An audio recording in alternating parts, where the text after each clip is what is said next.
Hello and welcome to the Honest Football Podcast, where we bring honesty back to the beautiful game. I'm Craig Savage and with me as always is Daniel Cody and Charlie Betts. Welcome to our first episode of 2020. We hope you had a good Christmas and a happy new year. Today we're going to talk about the FA Cup, we're going to make predictions out of that, and we're going to decide the best awards for the decade. Yes, in this new format, Craig will be the host of the episode and he will be taking me and Charlie through two big topics which we're going to debate and probably fall out about, and they will be sandwiched by some lovely predictions, Craig picking some random games and us two trying to predict the outcome. Don't forget to like, share and subscribe if you're watching us on YouTube, and check out all of our previous content on the eye above. If you're following us on Spotify, we've got our favourite game series and our coaching series for you to catch up on. And you can follow us on Twitter at HonestFootball3, and thank you as always for your continued support. And we start off with our first topic of the day. It's FA Cup third round weekend. I think it's one of the special days of the football calendar year. Where do you sit on the football calendar list? No, we're going to at the time of recording, we're going to Watford versus Tranmere tomorrow. Obviously, well, I say we. Unfortunately, I'm not. Oh no, you're not, Craig. Sorry, and that's not your fault. No, you're otherwise engaged, but yeah. And I'm going to glorify this moment of just being the one who's actually going. And there's still 24 hours to go. Don't get too excited. No, I'm joking. But no, I think it's a brilliant weekend. I've got a few points that I'd like to discuss in a minute, but I think Dan is probably going to kick us off. Danny, where do you rate FA Cup third round day in football calendar? Very highly, and I want to kick off by being the voice of reason, as I so often have on this podcast, which is by shining a positive light on the FA Cup, because I know Charlie will probably go into, and I can understand it as a fan of a Premier League side going into some of the more negative parts. Yeah. But obviously I'm a lower league football fan, and for a while, a few years ago, due to Luton's position, a non-league football fan. And some of the most special days and my favourite football game ever have been because of the FA Cup, and that's something that will never be taken away from me in my life as a football fan. So from a non-league and lower league point of view, obviously non-league sides get to be involved in the very early stages, and I want to talk a little bit about TV rights and how that reacts to that. Okay. Because the first thing, which is most important, is that the BBC have become quite important in the last few years, alongside BT Sport, in highlighting non-league sides. So whether that be BT showing non-league finals day, whether that be BBC on the red button and online showing each of the qualifying rounds now, or a game from there on Saturday lunchtime. And it really gives the lower league sides a chance to be on TV, a chance to shine a light on their performances. And then quite often in the first and second round, those Friday night games, which you always take the piss out of me for going to a hotel to watch, is the fantastic game between a non-league side and a League 1 or League 2 side. So this year in second round we had Malden and Tiptree v Newport, which was brilliant. And it gives such an opportunity to teams that you would never otherwise have. And I can't understand why that's not seen as a huge positive. The numbers it gets on TV is brilliant for sides, let's be honest, third and fourth tier and below wouldn't normally happen. But more importantly, we've got an opportunity in 18 months' time that will probably not happen again in English football for some time, which is the whole competition is going on free-to-air TV. And I think that's going to make such a huge difference to the competition. Accessibility to the top teams for kids, and it is a bit difficult because the BBC and ITV have so few other opportunities to show the big sides that they end up putting on the big teams against the big teams. So like Wolves United, Liverpool Everton, things like that, which doesn't really help. It's not what the FA Cup's about.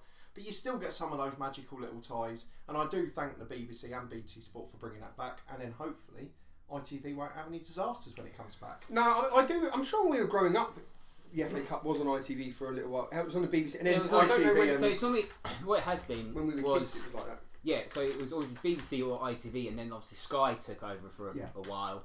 And then if it wasn't BBC, it was ITV, and if it wasn't ITV, it was BBC. And if it wasn't Sky Sports, it was BT, Satanta, all of them, BT Sport. Yeah. So, and ESPN. Yeah, all of them along the way. So, I think for us to have free-to-air TV, I think is great. But the amount of games that BT Sport at the moment is showing, it's a lot more than what BBC obviously have. Maybe that's just the clause of their contracts. Yeah, it is at the moment. Yeah. Where do you think the amount of games going to be shown on free-to-air TV?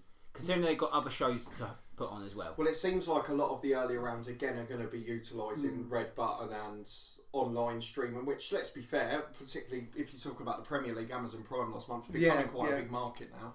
But the good thing with the red button is that for most people they can watch them on TV as well, which is ideal for them. Especially there aren't quite as many games. I mean, all of the details aren't out. There aren't quite as many games as BT and BBC Shared have at the moment. But you still have things like the Community Shield as well, which will bulk it up. But I mean, in terms of the FA Cup, it is one of the most special days you can have. First round Yeah. day and third round day for me are the two. Yeah, Yeah, I think they're only two, to be honest. I think for me, do you know what it is? I especially growing up, I love the FA Cup, and I think what I get frustrated by is I feel like it's sold out a little bit. I get what you mean about the third round, and it is such a special day, but I just feel like it what's the best way of putting this? It's second fiddle to the elite level of the game in this country. I don't know, But that's because you're looking from a Premier League club yeah, point of view. but it was interesting you say that. But it's even little things like, of the 32 games that are played on third round weekend, I don't know about this year, last year, only 9 were at 3 o'clock on a Saturday. Now, whether you're a lower league team or a Premier League team, it's not really suitable as a football fan to always go. So it just, for me, that takes away from the magic. But that takes away from the... But the counterbalance of that then is, so first and second round as an example, they move a lot of the games to 2 o'clock on Sunday so everyone can see all the goals on Football Focus on the BBC, which is a fantastic thing. Is But that how not many stopping people people- go into the game though? Yeah, well, there's that. Well, it did you, didn't it? Well, yeah, exactly. No, but it's that kind of But thing. would many people watch Football Focus on a On a Sunday Sunday, I afternoon suppose. That's when a the fair songs of point. praise is probably been Or, taken over and from unfortunately, 61. and goes back to my point about them serving the Premier League, etc. When there's, I don't know, say Chelsea versus Newcastle on a Sunday afternoon instead, are more people going to watch that against Football Focus? Well, and that's possibly the other problem of TV is where it is competing against the pay companies and their Premier League offering. Yeah, although to the counter of that, actually, I've got so last year when the FA Cup fifth round was on, Spurs were playing some. No, what was it? The fifth round? When did Arsenal play Man United? Whichever round that was. Fourth round that was. Fourth round, sorry. So Spurs were on a Friday night on BT, and they got between 300 and 500,000 viewers. When Man United played Arsenal on the Saturday on BBC, 8 million people watched it. So there's still That's the difference. And that's the thing, and that goes for the reason I'm saying that, Craig, is that actually we talk about this big thing of it being on BT and it being a great opportunity. I don't know if being on BT is a great opportunity personally. I know it's Spurs Well, and whatever, but well, obviously not could have necessarily because it was a Friday night. But you can't compete with 500,000 against 8 million viewers. People, and not just people going about Sky and BT. They want to watch free football. Nothing can compete with terrestrial TV. No. So that I've almost defeated my own argument there. The point I'm saying is that I think unfortunately with the FA Cup is this whole moving around, even the kickoff time for the final to get global audiences involved. I don't want that. That's for the Premier League. If the Premier League want to do kickoffs at stupid times so that someone in the Far East can watch it or someone in Australia can watch it, fine. Do that with the Premier League. The FA Cup is so steeped in tradition, but only parts of it seem to be now, and it's sort of picked. But I disagree with that because you're saying you want the FA Cup to be held in such high regard. You've got other countries who have, in theory, nothing to do with the FA Cup bar people in their country supporting those teams. And they want to show that game so desperately. That, to me, is a compliment. Yeah, I don't know, though. But I don't... For example, like Bournemouth versus Luton is a 5:31 kickoff. Yeah. That's obviously been shown in overseas. Yeah. Now, for someone overseas, for example, let's just say Bulgaria. So people, I don't know why Bulgaria. Yeah, we'll go with Bulgaria. Yeah, go for it. People in Bulgaria, obviously, they don't know Luton Town. Yeah. But they know Bournemouth because they're in the Premier League. Yeah. So to see a game of Bournemouth versus a small town, well, they're both small teams really, but in Luton Town, you've got.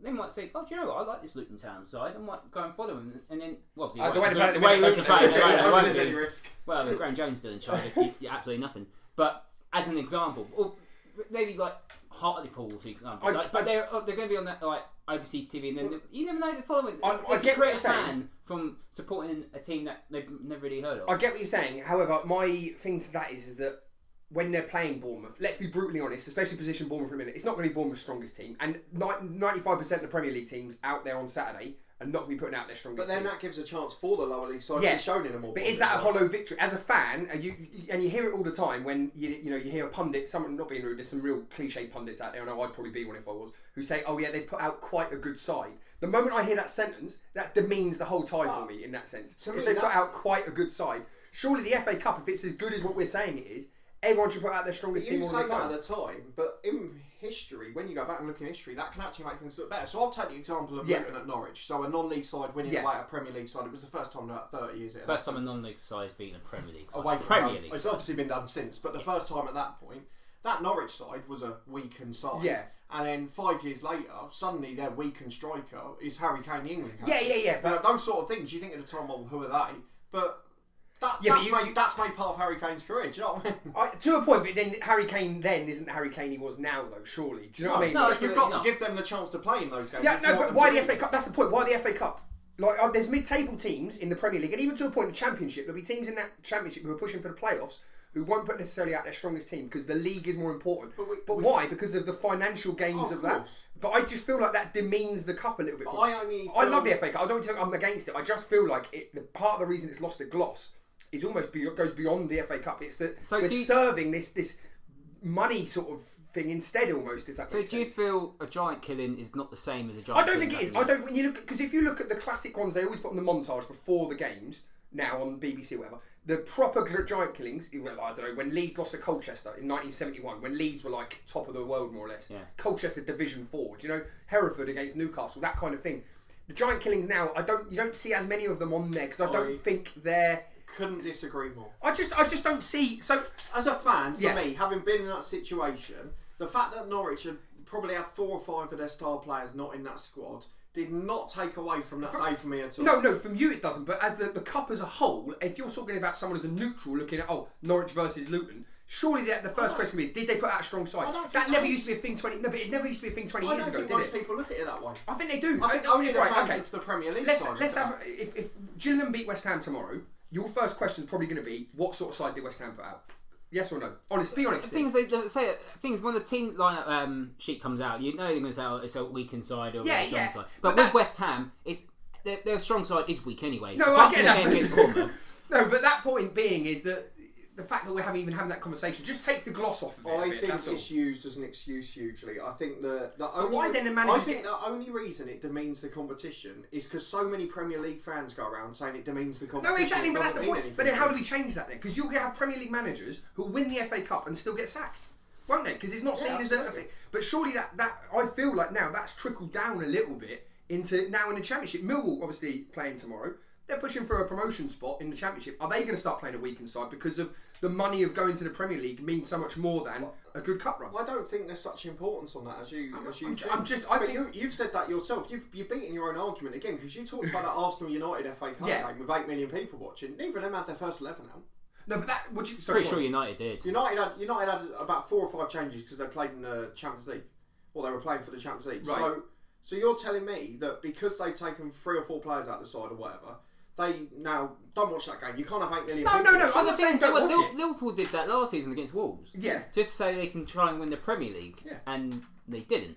No. They won the Champions League. But that gave someone else an opportunity. I'm not saying don't watch it. I'm not saying that people shouldn't watch the FA. I think people should watch the FA Cup more. What I'm saying is I feel like clubs are demeaning. The fact is that we as a nation are unique in the fact we have such a competitive domestic cup.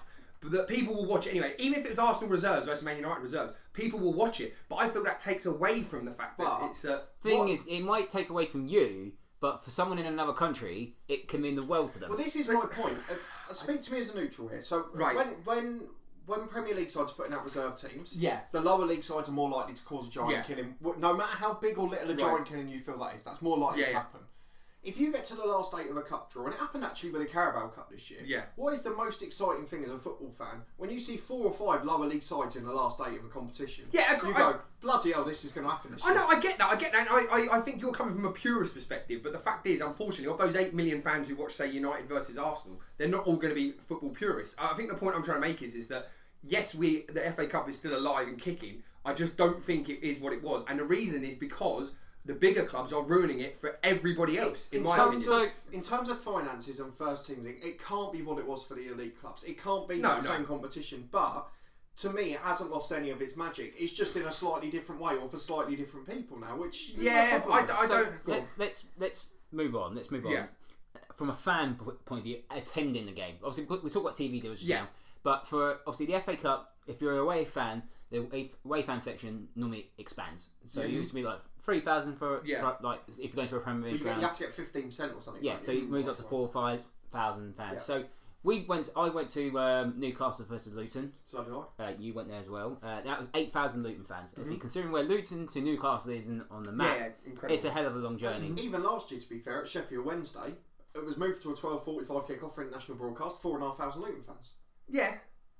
That's a Championship side playing a backup side team against a League One side. 4,500 away fans. But that's because, with all due respect, Luton's unique in that sense, isn't it? It's a well-supported club. There'll be lots of other clubs you'll see this weekend who won't have 4,500 people there. I'm not saying that people don't like the FA Cup. I think you're missing the point. What I'm saying is I think it's been ruined and is being chipped away at. For example, replays. What's the crap? Like, when did the replays go now? Why did we get rid of replays? Surely we got the 5th round. No, but surely, who does that serve again though? The bigger clubs, because it's seen as the last thing they would want. You watch any Premier League club play in the FA Cup. The moment it's looked like it's heading for a draw, the commentator straight away, oh, this is the last thing they want. When did that become a thing for us as football fans? That's the thing. But for that to be okay. Not to that attitude. But for the Premier League, yeah. But if it's for example, Burton Albion years ago, they played Man United. Burton Albion were non-league then. Yeah. They got a replay. Yeah. That means the whole world to them. To them, to them. Yeah, exactly. So, but does it mean? So you're talking about these international fans then? Do you think they're the ones who are saying, "Oh no, we don't want replays"? Well, no, not really, because they get to see a game. If you're at international, they get to see another game. Yeah. So for me, if I was watching Croatia and I saw that game, Bulgaria and Croatia, now I'm going for them. If I was there, I was like, oh great, I'll get to see another game there. Hopefully it's on TV. I can watch it. Yeah, but we're not. That's the point. We're getting rid of them, aren't we? We're slowly. Yeah, but I think. But you're not still not. It should benefit. The replays only benefit the lower ranked side. Yeah, agreed. So we want to get to the point where you're saying that the FA Cup is still what it was and it's still magical, and we're taking away games from this cup. Can I counteract that slightly? Go on. The 5th round. Yeah. I would actually argue. I mean, I'd love to know the stats, and I didn't know you were going to make this point, so I didn't do any research on it. In the 5th round, of ties that have gone to replays between a lower league and a top tier side, it's going to be very minimal anyway. Yeah, agreed. How many of those do you reckon the lower league sides won? I would argue none. I'd probably none. But surely... But hang on. We're all talking about we want the giant killing, we want the big shocks, we want the little lower league teams to get to the late stages. I would say extra time in a penalty shootout is more likely for them to do that than a replay. I don't understand if you... And if you got to the 5th round, the finances were irrelevant at that point. No, but the amazing thing of an FA Cup was seeing even someone get a draw. And there'd be nothing worse than seeing... Not nothing worse. For me, it's not as good seeing a lower league team taking a Premier League team to extra time, say, as an example, and then getting spanked 4-1 extra time. Whereas they could get a replay, get a big payday out of it, etc. I agree with you, Charlie, but I don't understand. It only works better if you were the lower league side were away to start with. But got the replay to. But I don't understand why we're we love the cup as much as we say we do. Why we're actively and okay with it. The point I'm making is eventually we're going to get to the 3rd round. No replays. It's getting to that stage. That's when I agree with you. But for me, I think they're at the perfect point here, which is where it should stop and where it should start. But I guarantee you it won't. And that's my point, though, isn't it? That's my point. It won't stop there because this is to serve the bigger clubs. This is to serve. I kind of understand how you feel because I did have a little thing in the early 2010s with the FA Cup where I thought, well, maybe it's starting to die a bit. But for me, Lincoln restored that faith. I love going. We're going tomorrow. I love the FA Cup. I'm just saying.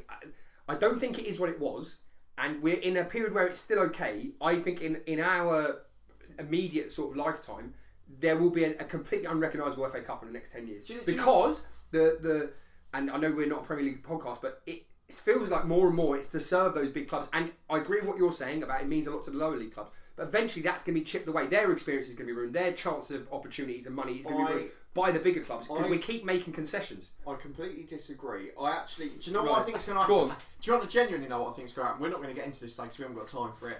I believe the Carabao Cup will basically become like the leasing.com trophy, being under 23 or a backup competition or whatever, not include Premier League sides, one of those things. The FA Cup will then become more important as it is in other countries where it's the only cup competition. And I think actually the FA Cup's probably going to go from strength to strength, particularly when it goes back on terrestrial TV and gets 10 times the TV numbers of any other game in the country. I agree with you on that front. That could help keep it alive, but I still think we still can see VAR. What is it? So is it the only at Premier League? I thought the VAR was good. I don't think VAR is going to be introduced as a 5th round. I think 5th round or quarter final. Yeah. But again, why are we doing that? Why are we? Could you imagine a lower league side get done by VAR when they don't have VAR for the whole season? But then it's not a fair competition, is it? Surely then, if you've got like say 9 games that are played with VAR, but some aren't. I'd love to have the argument. Can we not talk about? No. But I'm just saying the point is. I suppose the point I'm trying to make, and I completely agree. Hopefully.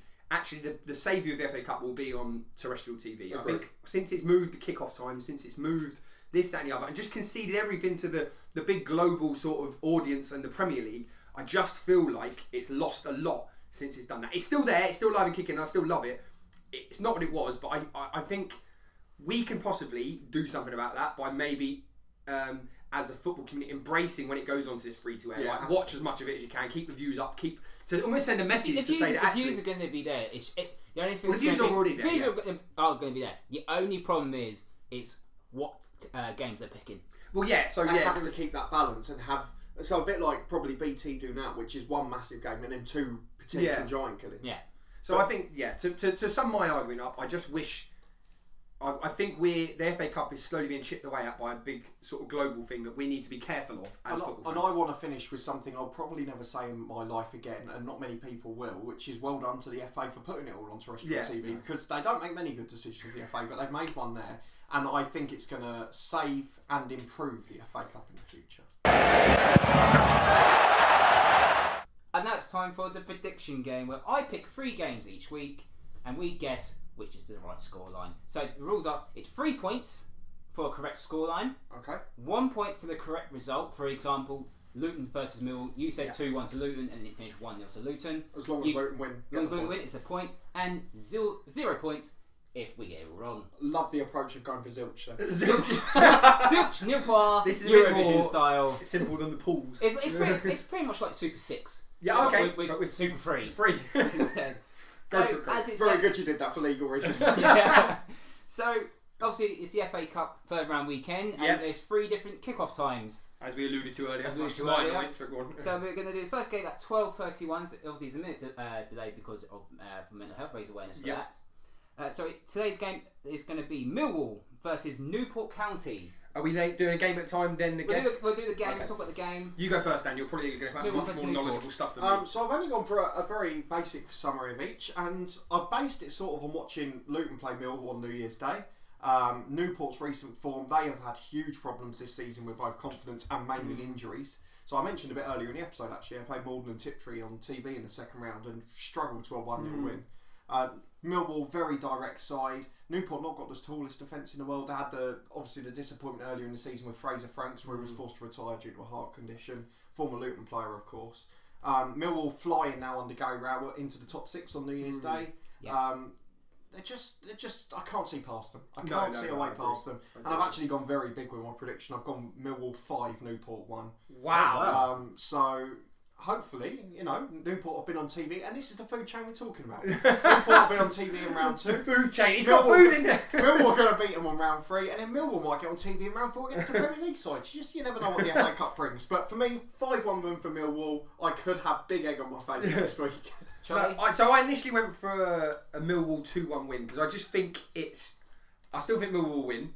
I think having got into the top 6, as I alluded to earlier, I think they might have still half an eye on their league form. So I don't quite think they'll necessarily be as flowing football as what they had, against Luton the other day. I think there might be a few changes. Newport have got nothing to play for in League 2, which could be a slightly dangerous thing because they can't really get relegated. They can't, they're quite far off promotion. So they might throw everything in the FA Cup, brings out a bit of extra thing because obviously they're the lower team. So I think they might nick one, but I still think Millwall will be too strong. So 2-1 Millwall.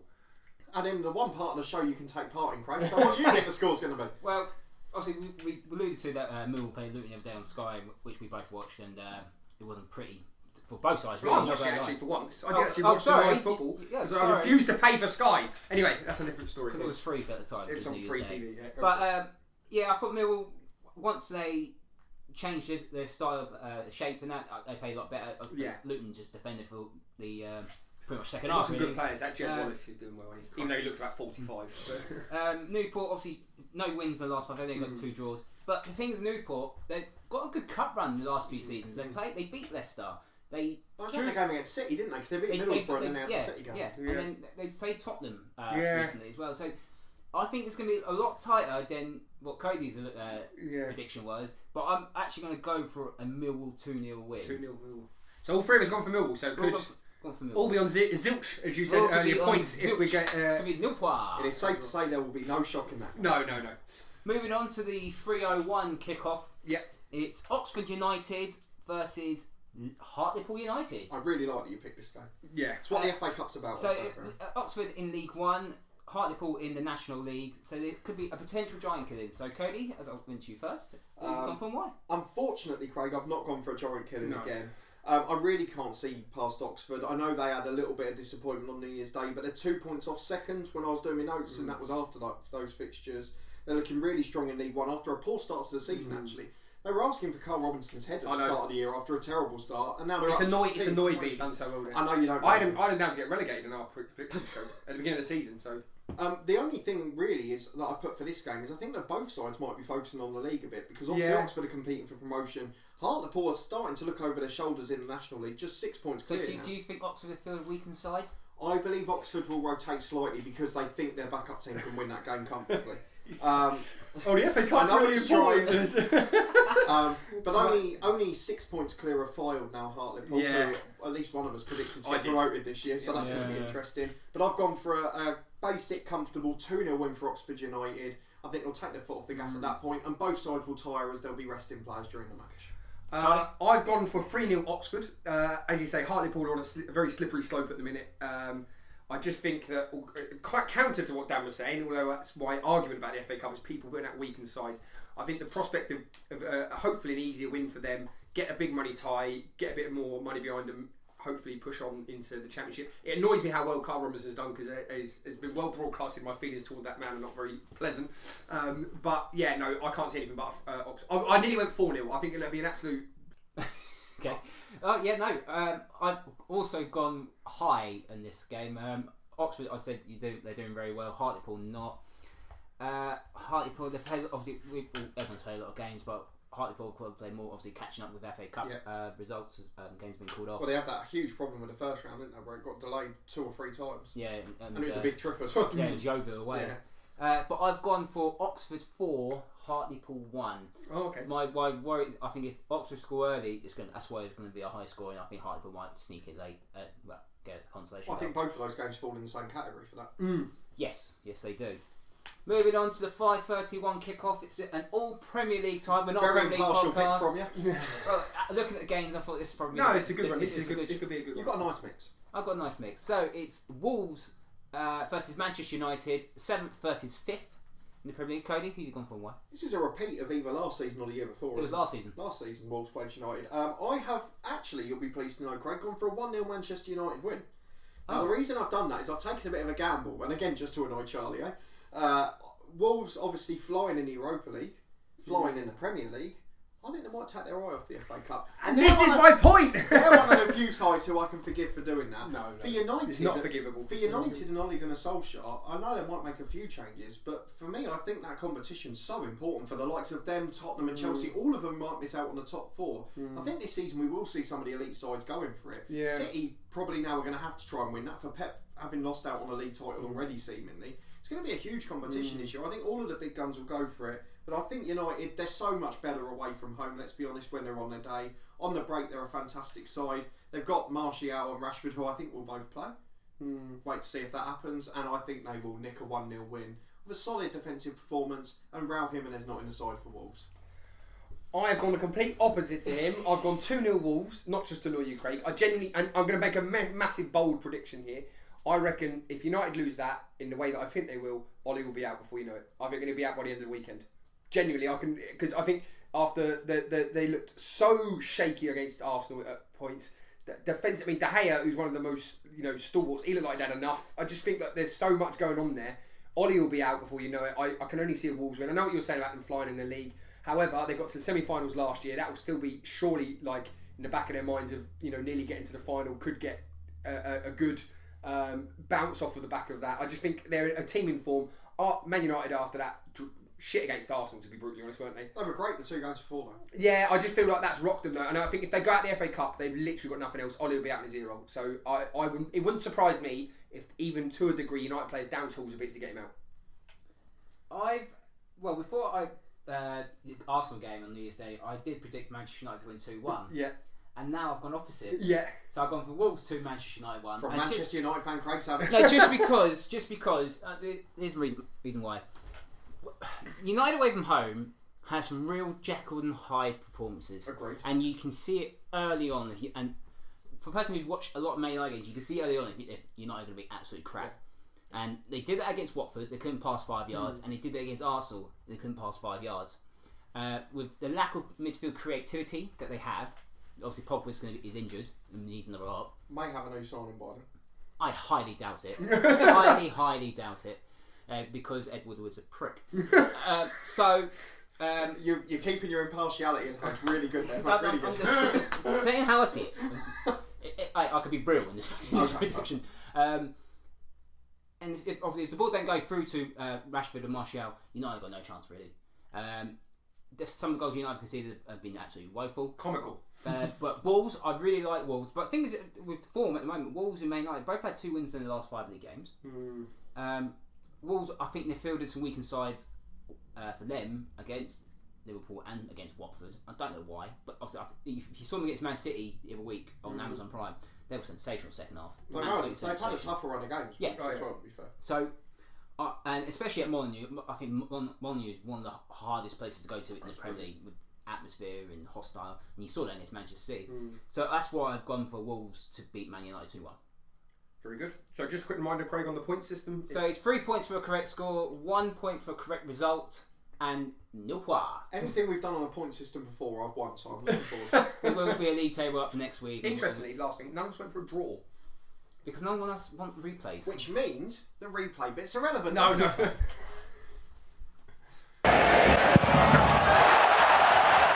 And then we move on to our second topic of the day is the awards. The decade is over of the 2010 era, and we're going to decide which of the best team, the worst team, the best goal, best player, best game, and the best moment throughout the decade. I'm excited because this should lead to some controversial discussions. So I can't see you two particularly seeing eye to eye on lots of this. Go on. So I did the predictions, went first with Cody on that.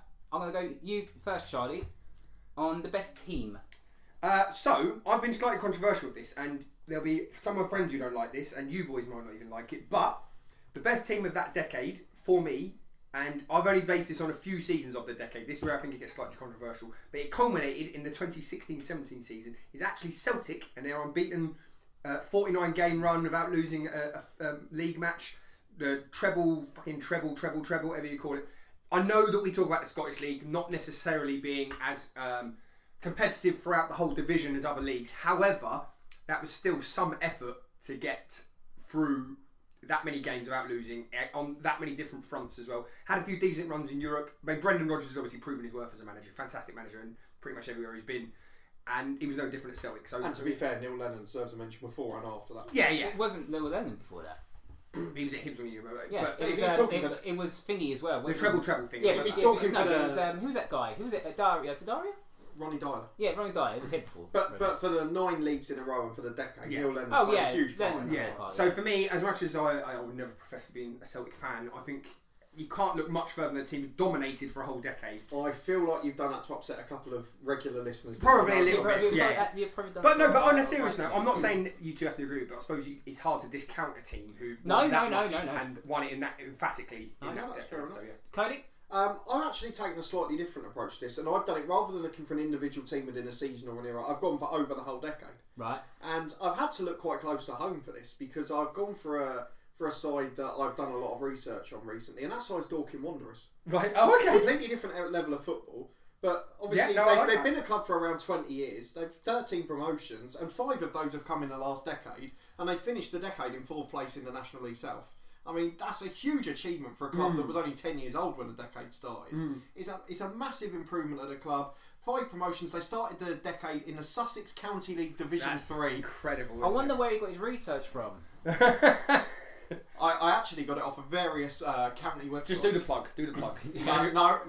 I had to do the research for Load FM, as you know, but I have now... I've taken it into... Sorry, say that again. They started where? Sorry? They started in the Sussex County League Division 3. That's incredible, isn't it? 2 of the seasons they didn't get promoted, they were in playoffs. Right. So, I mean, it's huge achievements. They've never looked threatened at relegation, even when coming up through the leagues. And finishing in the playoff place in the National League South at Christmas time. If they're there at the end of the season, what an unbelievable achievement. Yeah. They're already continuing about expanding the ground and facilities. They've got a bit of work going in with the Sussex County FA, who now come and work at... I thought it was at their ground, isn't it? They moved it. They moved it at their ground.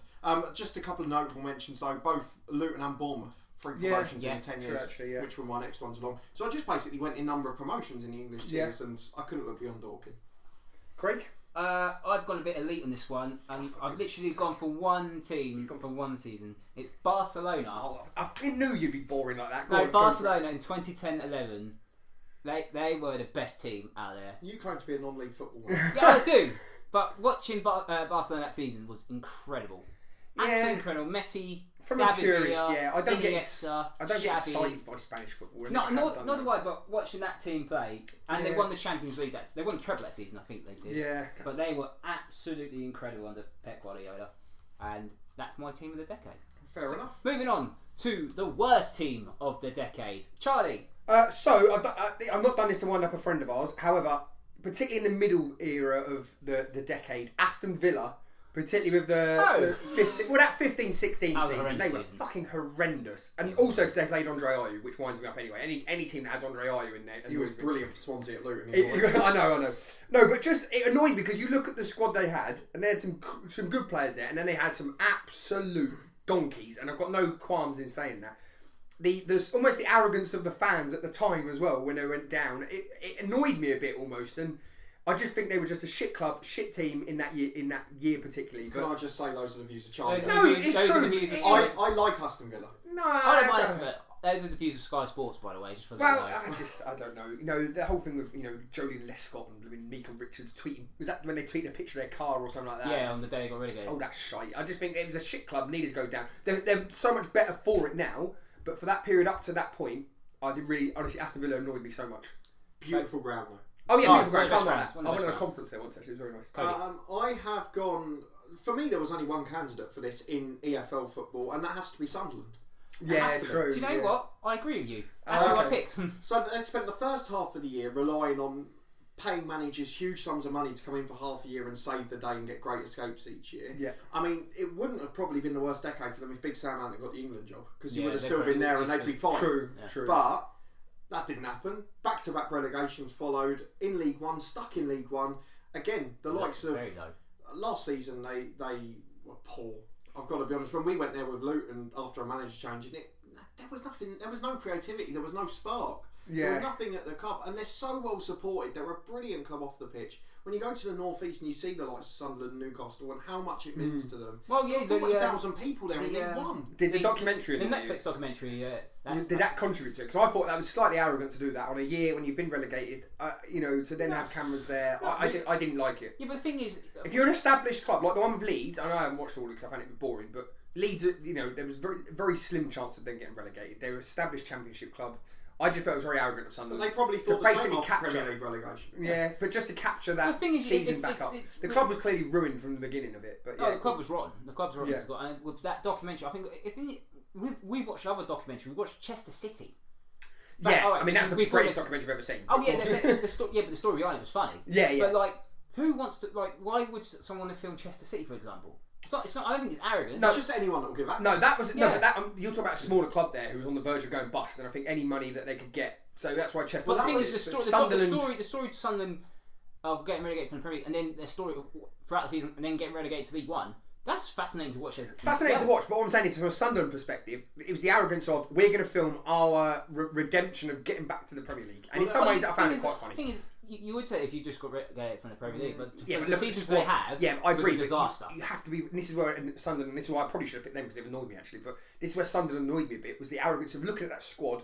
The debacle of what was going on with managers left, right and centre as it was. I just feel like it was very arrogant of them to think that season they would go straight back up. Do you know the funny thing about Sunderland that decade? We've talked over him. I forget. Do you know the funny thing about Sunderland in that decade is they got to the League Cup final. Yeah. Yeah. The thing for me, the main reason I picked them, I wanted to steer away from the clubs that had been ruined by financial difficulty because it's so obvious to go for like a Bury who aren't the club anymore. I didn't want to go Bury. That's harsh on the fans. The thing for me was to focus based on the pitch.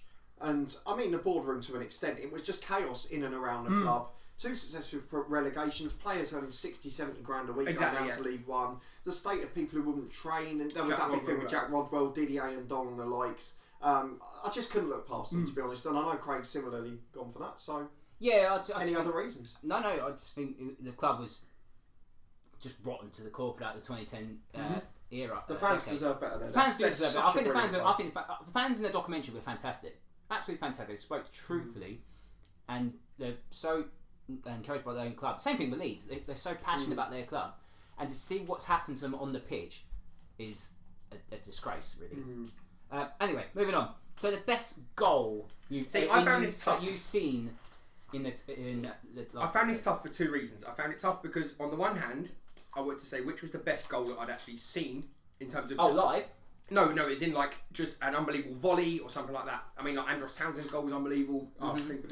Or was it the magnitude of? So do you go for someone like an Aguero? Because it wasn't necessarily a great goal, but the thing that surrounded the goal made it great. But you can technically use that for the last category.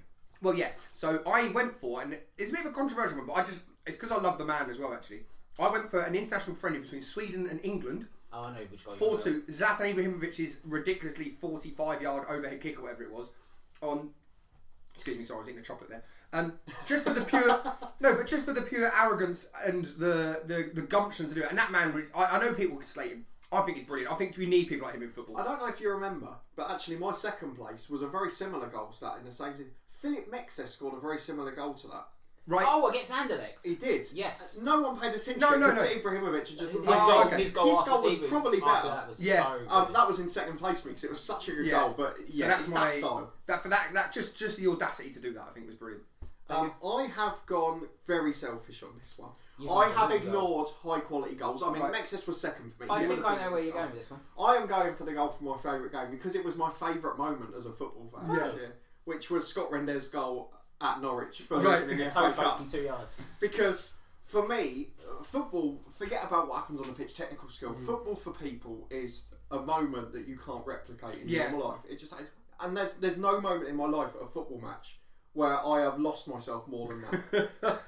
And that is Scott Rendell, one of the worst strikers we've ever had at a football club, scoring from a left winger who was in the youth academy and has been in non-league football ever since. And against a team featuring the England captain and things like that. I mean, we've talked about the game and how it should have been a penalty to Norwich and all that, but that moment will never be top for me as a football fan. And that's why, despite the fact it was a tap-in from 4 or 5 yards, I can never change that is my favourite goal of the decade. That's incredible. I have gone with Lionel Messi. You're a neatest bastard.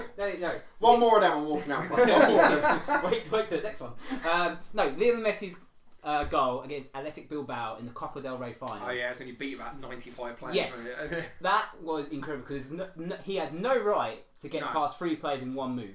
No right. That's one of the few goals that you would never. That is one. Yeah, replicate yourself. Thing is, if I was same thing with what you said about Scott Rendell's goal. If I was there at that ground live, I would have lost my marbles because that goal was so good.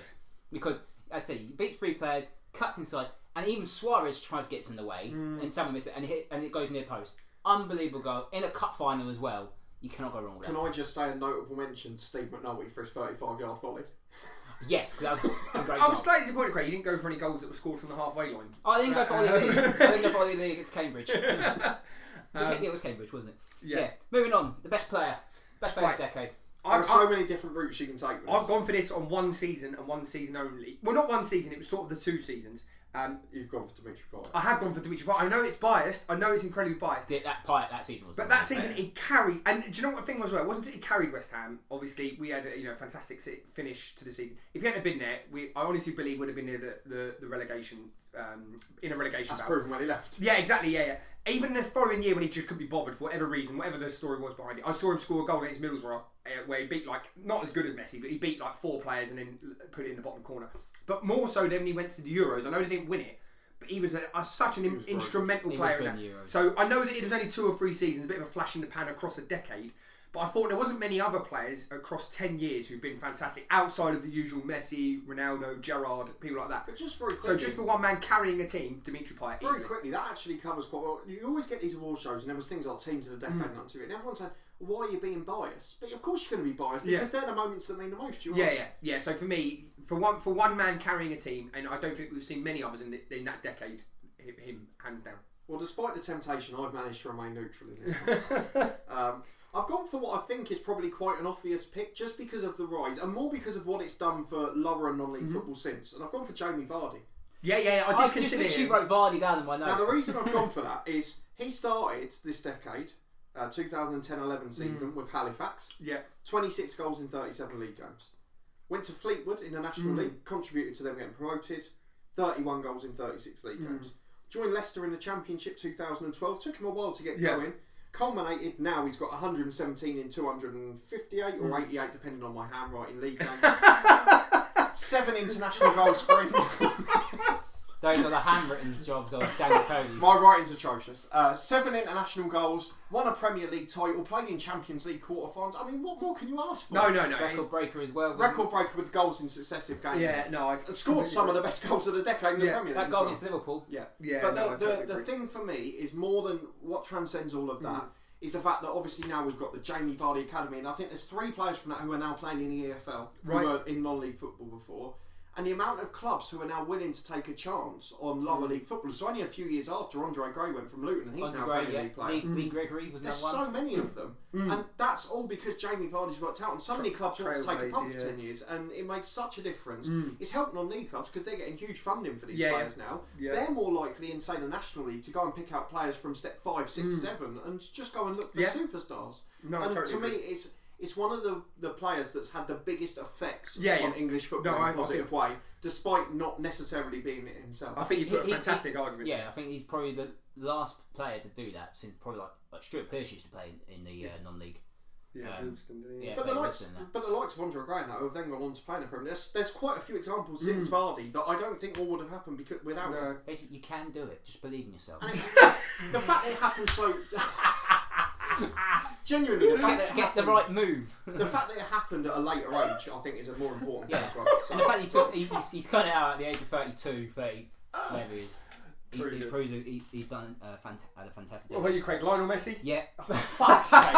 Yeah. Messi. Am I that only voice of reason? No, one season, in one calendar year, he scored 90 goals.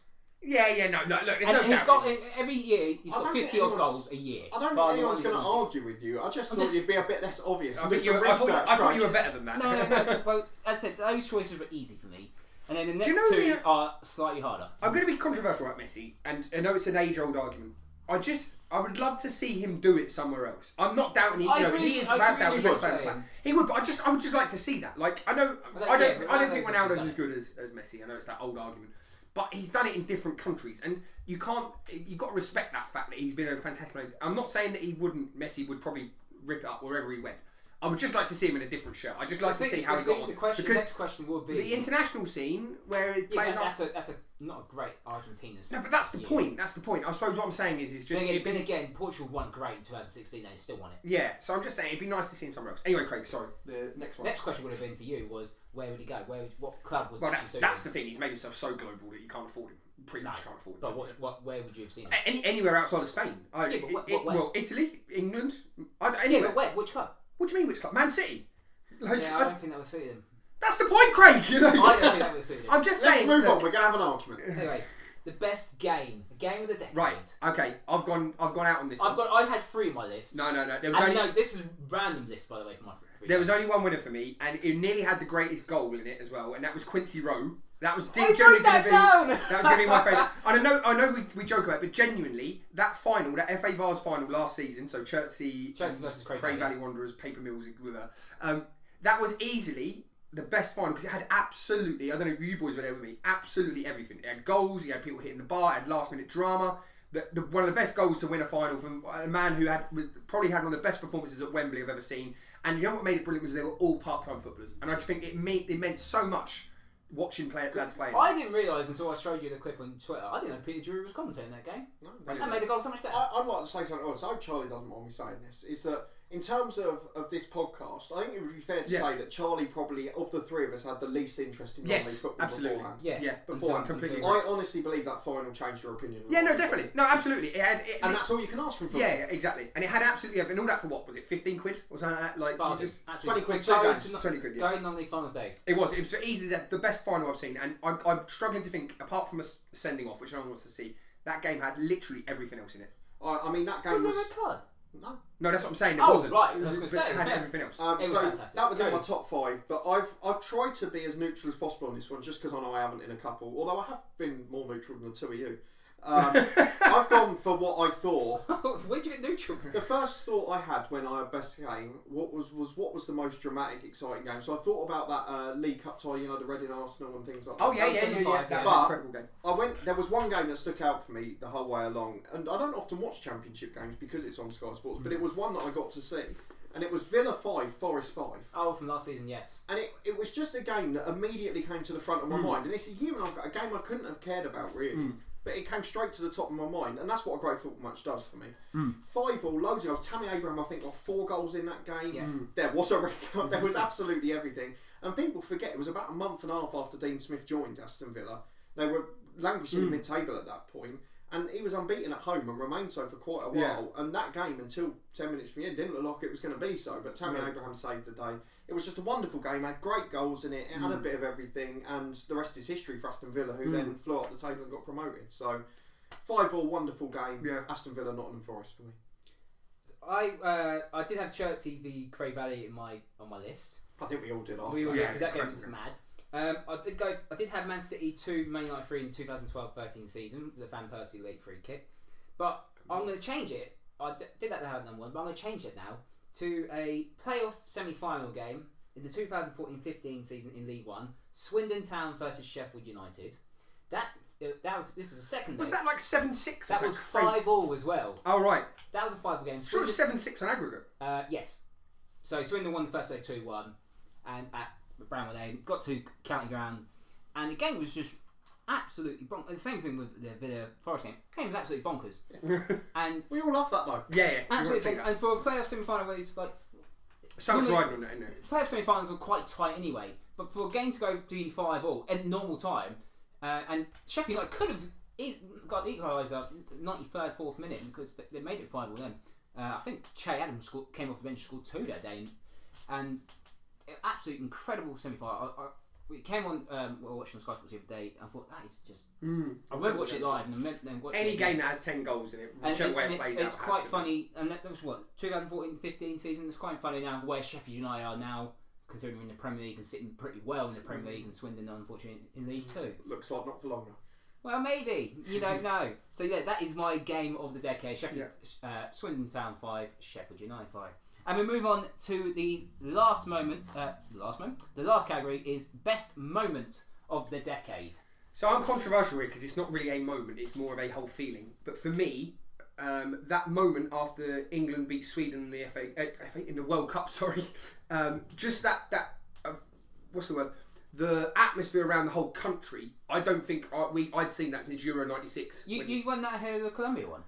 Yeah, because the Colombia game was good, but I didn't like the way that Colombia were just kicking lumps out of England. The whole penalty shootout, I hate penalty shootouts. They're awful to watch as a fan. Well, we watched it. Yeah, we are right. But the I remember coming out after watching the England-Sweden game, people in their like shirts, their flags, just tooting the horn. It was just that moment was everything that international football should be, and I think we'd lost for nearly I was very drunk that day. You were very drunk that day. I think I dropped you off actually.